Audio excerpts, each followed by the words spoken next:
इस वीडियो में हम हाइपर लिंक के बारे में बात करेंगे। जैसे कि आपने वेबसाइट्स ओपन करी होंगी, वेब पेजेस ओपन किए होंगे, तो उसमें आपने कुछ ऐसा कलरफुल टेक्स्ट देखा होगा जिसमें ब्लू कलर का टेक्स्ट रहता है, और जैसे ही आप उस टेक्स्ट के ऊपर अपना कर्सर ले जाते हैं तो वो कर्सर एक लिंक्ड आइकन, मतलब एक हाथ के टाइप का बन जाता है।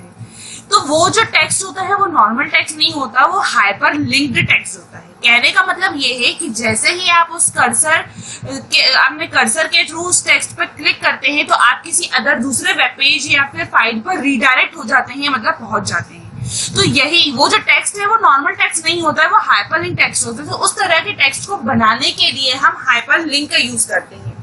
हाइपर लिंक का यूज सिर्फ और सिर्फ इसीलिए किया जाता है कि जिसके थ्रू आप क्या कर सको, अपने वेबसाइट पर कुछ ऐसा टेक्स्ट बना सको जिस पर क्लिक करते ही यूजर किसी दूसरे पेज पर रीडायरेक्ट हो जाए, पहुंच जाए।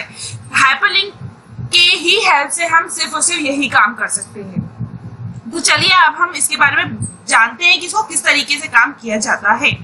Hyperlink it is used to create link in web page. जैसा कि मैंने आपको बता दिया, इसका यूज सिर्फ और सिर्फ वेब पेज पर लिंक बनाने के लिए किया जाता है। By which we can redirect to another page of file, और जिसके द्वारा हम उस लाइन या उस टेक्स्ट में क्लिक करते ही किसी दूसरे वेब पेज पर रीडायरेक्ट हो जाए, पहुंच जाए, तो वो कहलाता है हाइपरलिंक। अब इसको बनाते कैसे हैं, इसका सिंटैक्स क्या है, उसके बारे में बात कर लेते हैं। यहाँ पर आपको दिया हुआ है AHREF, और यहाँ पर दो जो इन्वर्टेड कॉमा दिए गए हैं, इसके बीच में आपको फाइल का नाम देना होता है जिस पर आप रीडायरेक्ट करना चाहते हो। और इसके बाद यहाँ पर फाइल नेम लिखा गया है, मतलब यहाँ पर आपको वो नाम देना है जो यूजर को स्क्रीन पर शो हो, या चाहो तो आप कुछ भी दे सकते हो, क्लिक मी, या फिर जो भी आप देना चाहो, वो टेक्स्ट जो यूजर को शो होगा स्क्रीन पर वो आप यहाँ पर दिया जाता है। और इसके बाद ए टैग क्लोज कर दिया जाता है। जो ए टैग होता है उसका फुल फॉर्म होता है एंकर टैग, और HREF का फुल फॉर्म होता है हाइपर रेफरेंस। इन दोनों की हेल्प से ही हम हमारे वेब पेज पर किसी तरह की कोई भी लिंक तैयार कर सकते हैं। तो चलिए अब हम आते हैं कहाँ पर, हमारे सबलाइन पर। सबलाइन में हमें एक ऐसी फाइल बनानी होगी जिस पर हम क्लिक करते ही किसी दूसरी फाइल पर पहुंच जाए। तो दूसरी फाइल पर पहुंचने के लिए जाहिर सी बात है हमारे पास दूसरी फाइल भी होनी चाहिए। तो यहाँ पर मैं नई एक फाइल ले लेती हूँ पहले, और पुरानी मेरे पास कुछ फाइल बनी हुई पड़ी है, तो मैं उन्हीं फाइल का यूज करके अपनी इस फाइल के थ्रू उस फाइल पे डायरेक्ट रीडायरेक्ट होना चाहूंगी। तो मैं आपको दिखा देती हूँ कि मेरी फाइल कहाँ पड़ी हुई है।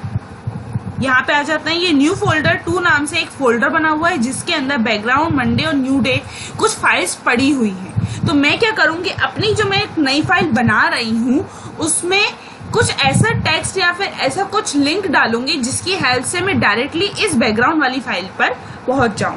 तो चलिए आते हैं कहाँ पर, हमारे सबलाइन पर। सबलाइन पर आने के बाद सबसे पहले आप जानते हैं HTML ओपन होता है, HTML ओपन हो जाएगा। HTML क्लोज होता है, HTML क्लोज हो जाएगा। इसके बाद इसके बीच में हमें देना होता है हेड। हेड ओपन हो गया और हेड क्लोज हो जाएगा। अब इसके बीच में आता है क्या, title, TITLE, title. Title open होगा और साथ में टाइटल क्लोज भी होगा, और उसके बीच में आ जाएगा क्या, हमारा टाइटल। आप जो भी टाइटल देना चाहते हैं, तो यहाँ पे मैं टाइटल दे देती हूँ लिंकिंग, ये दे दिया मैंने। इसके बाद हेड के नीचे यहाँ पर आता है क्या, बॉडी। बॉडी आ गया और बॉडी साथ में क्लोज हो जाएगा, ये कुछ इस तरीके से। अब यहाँ पर मैं लिंक बनाऊंगी, तो लिंक बनाने के लिए सिंटैक्स मैंने आपको दिखाया ही था। AHREF is equals to inverted comma में यहाँ पर आएगा फाइल का नाम, और यहाँ पे हो जाएगा ये इस तरीके से क्लोज। अब यहाँ पर मुझे कुछ टेक्स्ट देना है जो कि यूजर को दिखे, जिस पर यूजर क्लिक करे और किसी दूसरी फाइल पर पहुंच जाए।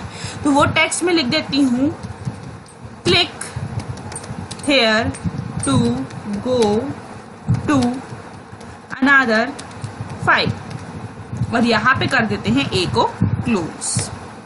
अब चलिए मैं क्या करती हूँ, इसको सेव करके दिखा देती हूँ। पहले आपको सेव करने के लिए अगेन हम जाएंगे फाइल में। अब आपको ये चीज ध्यान में रखनी है कि आपने ये जो फाइल बनाई है, ये फाइल कहाँ है और आपको जिस फाइल पर पहुंचना है वो फाइल कहाँ है। तो मैंने आपको यहाँ पे दिखाया था न्यू फोल्डर नाम का एक फोल्डर बना हुआ है मेरे पास, ये रहा, इसके अंदर वो फाइल रखी हुई है। तो मुझे मेरी इस फाइल को भी उसी फोल्डर के अंदर सेव करना होगा।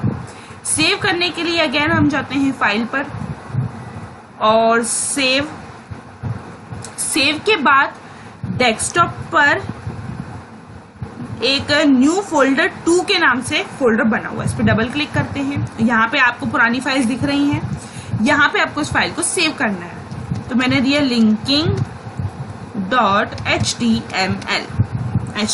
ठीक है। HTML क्यों? बिकॉज कि वो एक्सटेंशन है हमारा HTML का। और कर देते हैं सेव करते ही कलरफुल हो गया थोड़ा सा। अब चलिए हम आते हैं अगेन हमारे उसी फोल्डर के अंदर, ये आ गए फोल्डर के अंदर।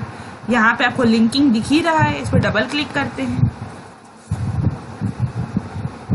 डबल क्लिक करते हैं हमारा ब्राउजर ओपन हो जाएगा जिसमें कुछ टेक्स्ट लिखा हुआ है और ये टेक्स्ट ब्लू कलर का है। और जैसे ही मैं इसके पास अपना कर्सर लेके जाऊंगी, मेरा आप आइकन देख पा रहे हैं कर्सर का बदल गया है।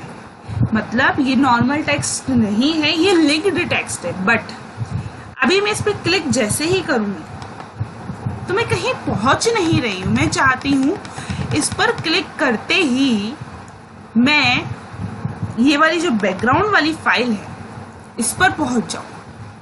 ऐसा नहीं हो पा रहा है अभी। ऐसा करने के लिए आपको क्या करना होगा, अपनी कोडिंग में थोड़ा सा बदलाव करना होगा। यहाँ पर आते हैं, यहाँ पे लिख देते हैं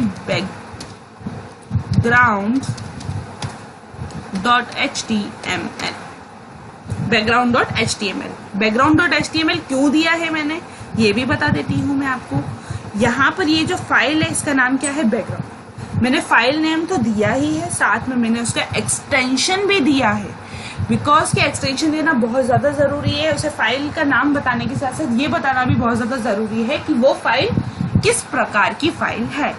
बट अभी जैसे ही मैं इस पर ओपन कर रही हूँ डबल क्लिक करके, अभी भी मैं इस पर क्लिक करूंगी तो मैं कहीं नहीं पहुंच रही हूँ। क्यों? क्योंकि मैंने ना इस फाइल को अभी तक चेंजेस करने के बाद सेव नहीं किया है।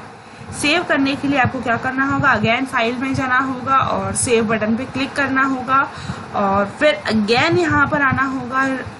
अभी भी नहीं होगा, जब तक आप इस पेज को रिफ्रेश नहीं करोगे तब तक वो काम नहीं होगा। तो अब मैंने रिफ्रेश कर दिया है इसको एक बार। अब इस पर क्लिक करिए और ये देखिए हो गया। तो हमने क्या किया है, हम हमारी ही फाइल पर है, लिंकिंग वाली पर। अब मैं सब क्लोज कर देती हूँ, इसे मिनिमाइज कर देती हूँ। अब मैं सिर्फ और सिर्फ इस लिंकिंग वाली फाइल को ओपन करूंगी और मैं कहाँ पहुंच जाऊंगी, बैकग्राउंड वाली फाइल पर। जैसे ही मैं इस टेक्स्ट पर क्लिक करूंगी, ये जैसे ही मैंने क्लिक करा पहुंच गए। तो ये कहलाता है लिंकिंग हाइपर लिंक्स। मतलब अपने वेब पेज पर लिंक बनाना, कुछ ऐसा टेक्स्ट हो जिस पर क्लिक करते ही आप किसी अनादर दूसरी फाइल पर पहुंच जाओ।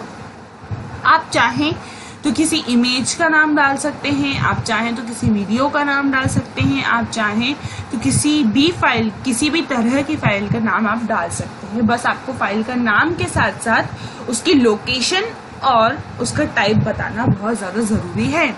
यहाँ मैंने लोकेशन इसीलिए नहीं बताई है क्योंकि दोनों ही फाइल मेरी एक ही फोल्डर के अंदर है, जिससे कि बहुत ज़्यादा सुविधा हो जाती है। हमें उसको रन कमांड का यूज़ करके हमें फाइल को ढूंढना नहीं पड़ता है। यदि हमने हमारे दोनों ही फाइल्स को एक ही फोल्डर के अंदर रखा है तो हमें सिर्फ और सिर्फ नाम फाइल का देना होगा और साथ में फाइल का टाइप बताना होगा, कुछ इस तरीके से background.html। तो ये क्या बात हो गई किसकी, हाइपर लिंकिंग की।